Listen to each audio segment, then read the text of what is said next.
Good evening, everyone. This is State of the Arts NYC, and I'm your host, Savannah Bailey McLean. And we are so excited to have a legend in the studio. We have one of the originators of hip hop in America. We have Kool DJ Red Alert here with us, and we are so thrilled. Thank you so much, Red, for coming out to the studio with us today. Not a problem. Pleasure being here. How you doing? I'm doing good now. Okay. And this is important because hip hop is really not just a music form, it has a lot of cultural aspects to it, and it has shaped a movement that has really revolutionized this country and really around the world as well. Yes, indeed. And one of the reasons why I supported the artist who developed your sculpture, it's because he was telling me how he grew up in the Caribbean. And you grew up in the Caribbean too, didn't you? Yeah, well, I came over here as a baby. Okay. Came over here as a baby under my parents. No, on my mother's side is from Antigua. Mm-hmm. On my father's side is from, part Creole, which is, my father was raised really in New Orleans. But, part Creole. So that's why you hear the last name Crute, which really pronounced Crute, Okay. which is French. Yes. But I was raised, when I got over here in the States, I've been raised under my grandparents, God bless Sarah and Robbie Johnson, and I just learned the traits all the way. So did you grow up in the South at any time, or did you come directly to New York? I came directly to New York over here as a tot. Okay. Wow. Yes. And was it in Harlem that you were brought up? Most definitely. I grew up, might as well say, I was raised in Harlem in the colonial projects. Oh, okay. By 155th Street? Right behind the pole ground. I was raised before there was the pole ground houses. I was raised when it was the pole ground stadium. Ah, where the Black Yankees used to play. That's right. Black Yankees used to play, and then here they became the New York Giants when they moved out to San Francisco, and here come the New York Mets. Yes. And in the building I lived in, building 44, it was always 159 dash, the number of the building. I was in dash 44, and we lived on the 9th floor. Okay. And the person, the family that was 2 floors down from us, the man who was the head of that family was also the president of the project. Rest in peace, Mr. Ralph Rangel. You're kidding me. Yes, indeed. We talk about Charles Rangel's Yes. brother. Yes. So here it is. I grew up with Ralph Rangel's son, Rocky, and Chris, and the daughter, and seen a lot of things along the way. Wow, that was a piece of history. Yes. Just hearing that alone, because a lot of people don't know that Jackie Robinson Park was known as Colonial Park. That's right. Before it was known as Jackie Robinson Park. Yes, indeed. Wow. So during my time growing up, you don't know about it. You see everything that you're in the mix of during that moment.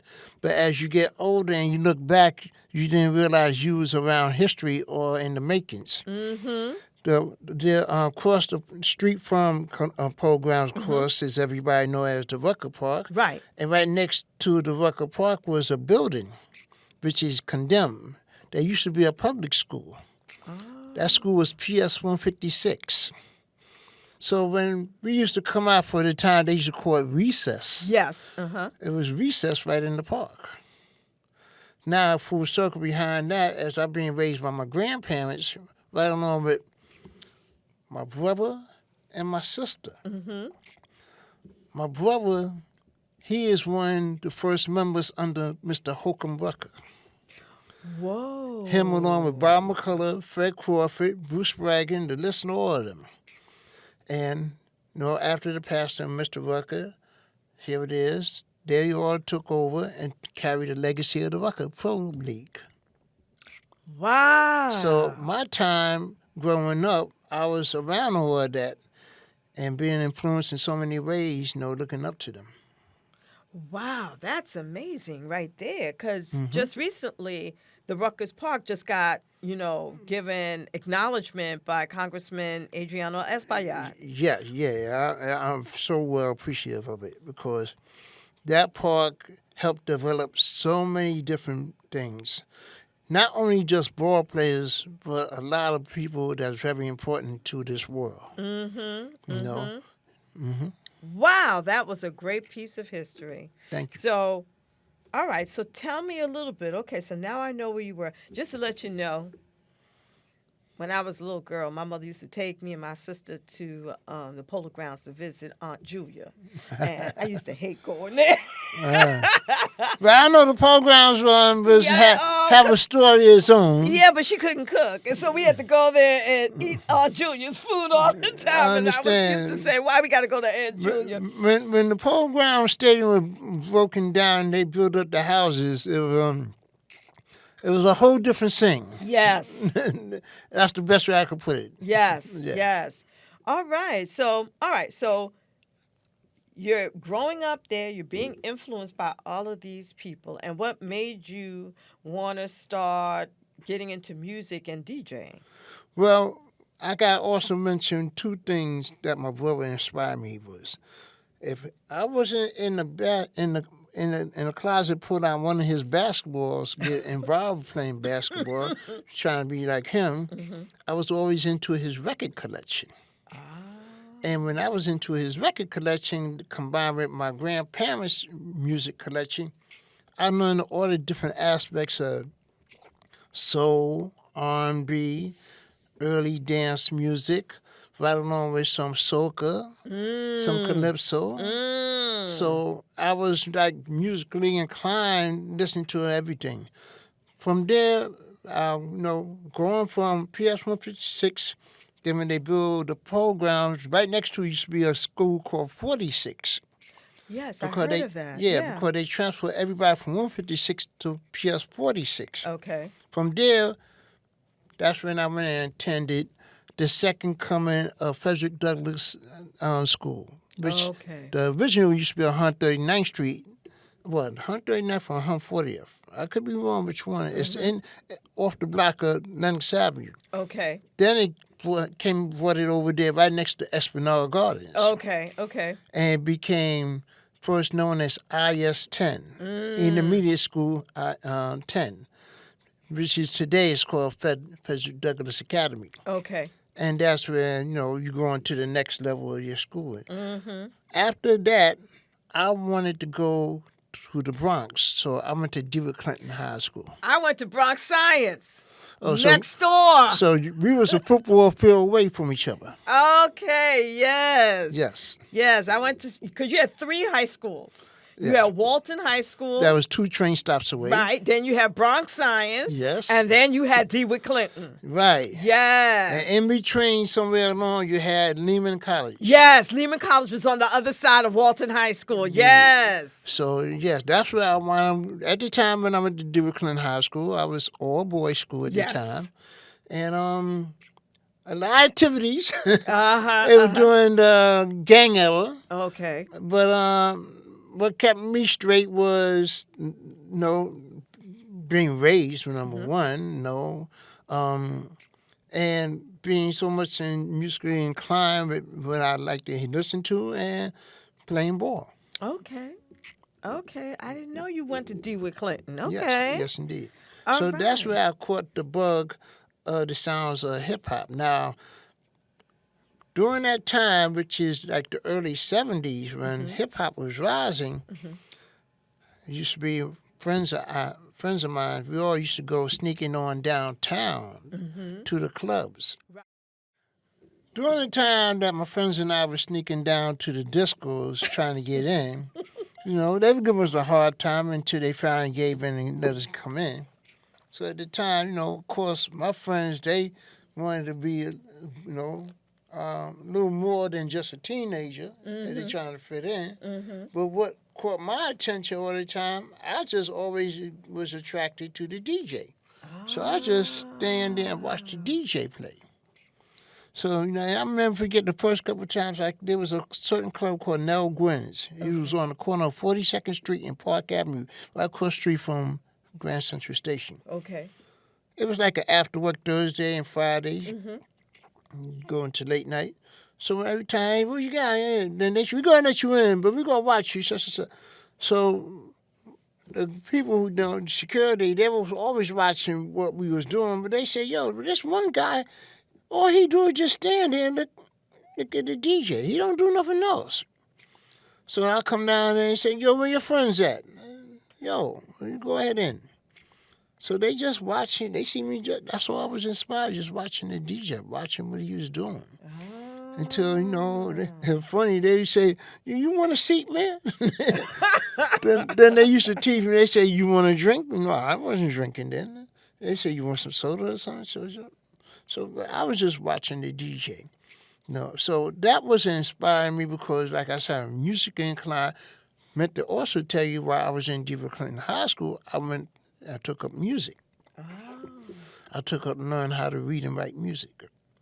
So when I'm going downtown to the clubs and going up to the sounds to listen with Kool Herc, I learned how to be open-minded to all variations of what I'm listening to. Gotcha. Yes. Gotcha. Okay. See, one of the things I noticed that's not happening today, okay, when I was a kid, whether I liked the music or not that my parents or their, siblings were interested in, I knew what they were listening to. Yes. Okay? It may not have been what I was interested in, but at least I knew what they were listening to. Yes. So there was like a continuity with the music, and that I don't see today.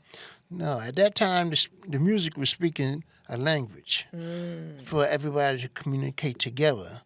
There have been separations along the years because when it came to lifestyles, people want to take different directions. It's a little bit of everything, all right. With growing up. But I would say that music and basketball kept me more in safe heaven. Okay. Yeah. Now, did you just listen to the music, or did you also sing with the music? Or I was singing along with it. I'm never trying to be no singer. Okay. But I sing along with it, and everything, such and such. So what I also did every time I was watching the DJs, I was looking to see what is it they was doing, how they was orchestrating what they doing. And then as I see them doing that, when I come home, I got to my little stereo with just my one turntable. I say, well, I'm holding the record and said, but how do they hear it? Not realizing I put my ear all the way close to the needle and I hear the sound. Right. I said, okay, so what is it they do, how to get there? And that's when I got to learn there was something that you use in between two turntables. It became a mixer. Right. So I learned how to attach that and then start learning how to play.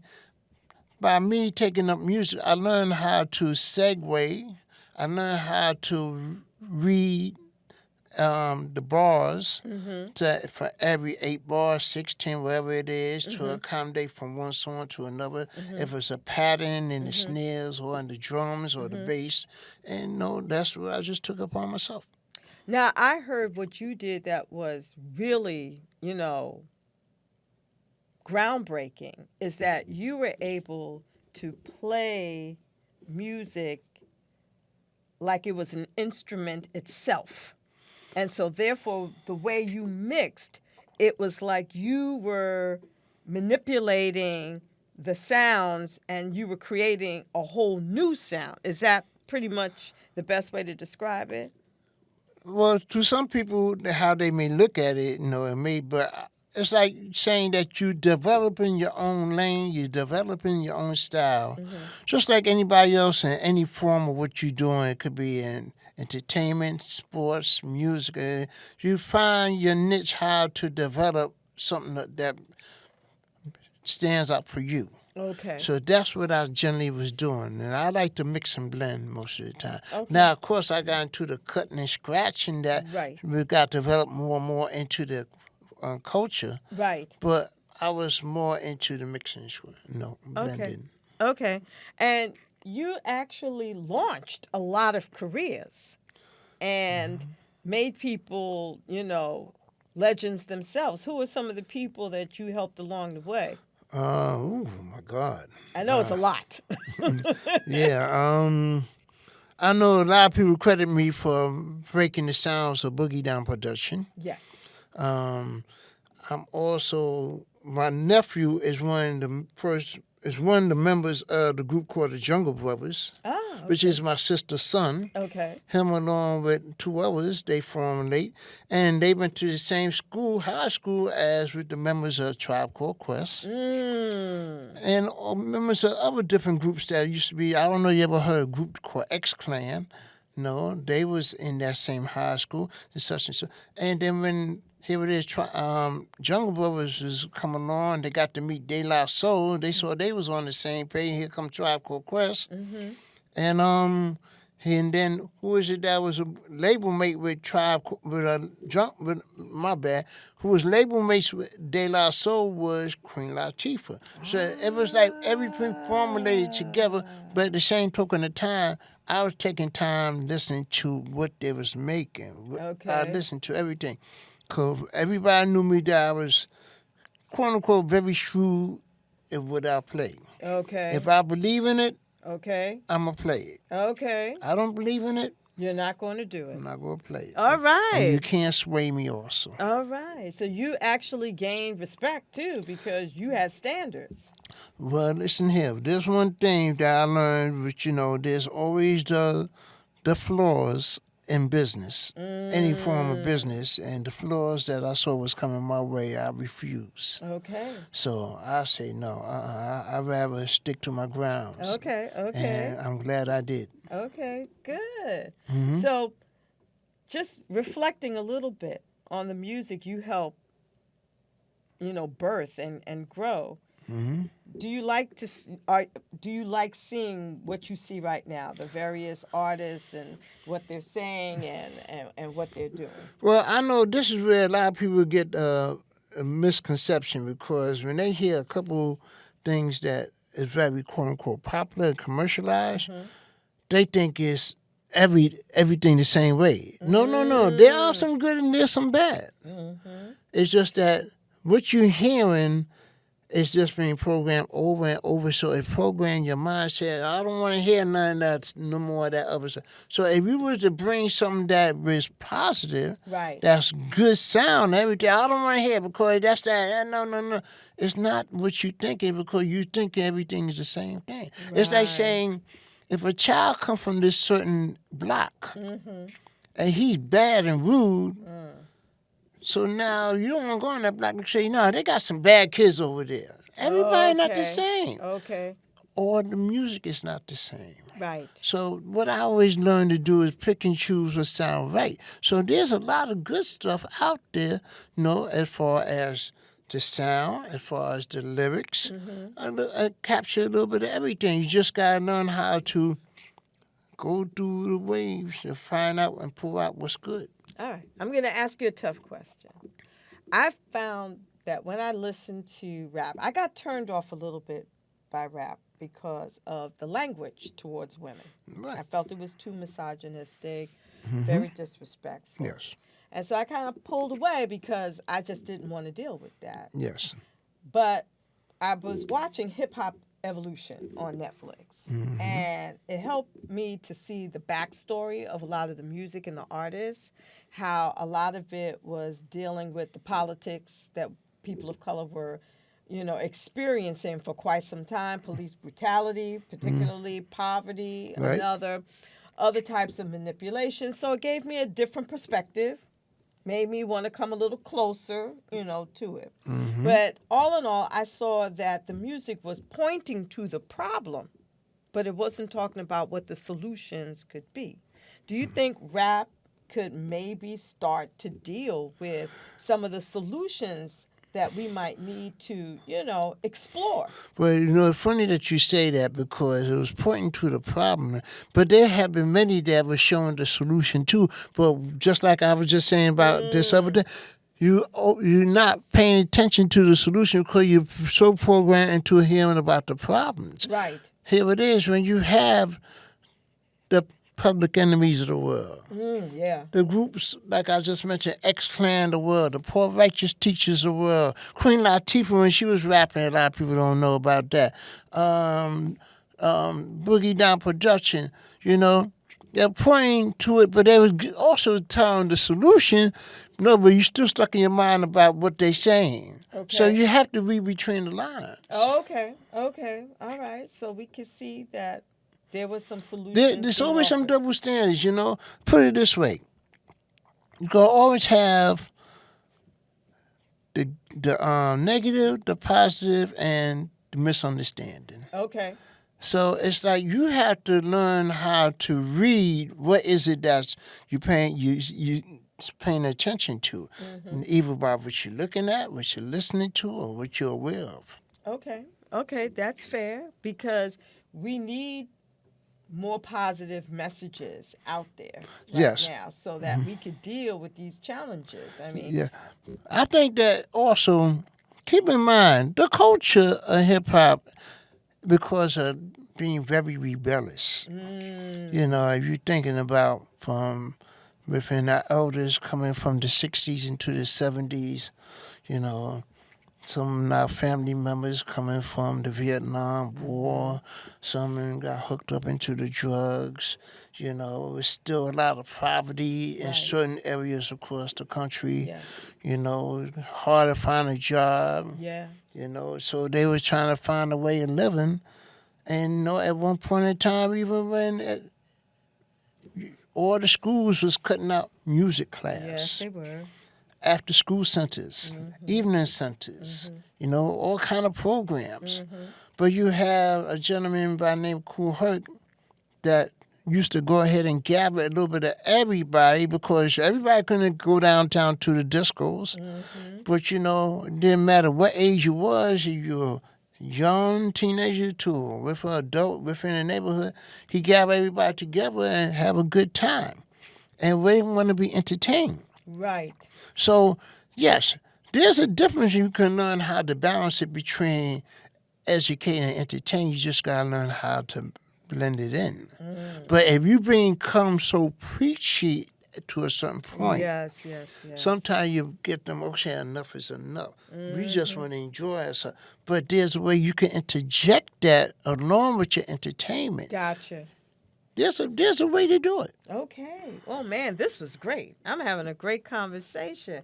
I think we have only a couple of minutes left, but I just want to say thank you so much for coming down here to the studio. Yes. So that we could record you. And your legacy, because you influence so many people. And I saw that firsthand myself Friday when we had about close to 200 people out there. And they were excited to see that sculpture that Sherwin Banfield developed. And I want to thank Sherwin Banfield, the artist, New York Women's Chamber of Commerce, your team, the Red Alert team, for making that happen. New York City Parks. Yes. The police department was out there to help us. All the different electric officials. Yes, we had so many. I was shocked to see Cordell Clear there. Eddie Gibbs was out there.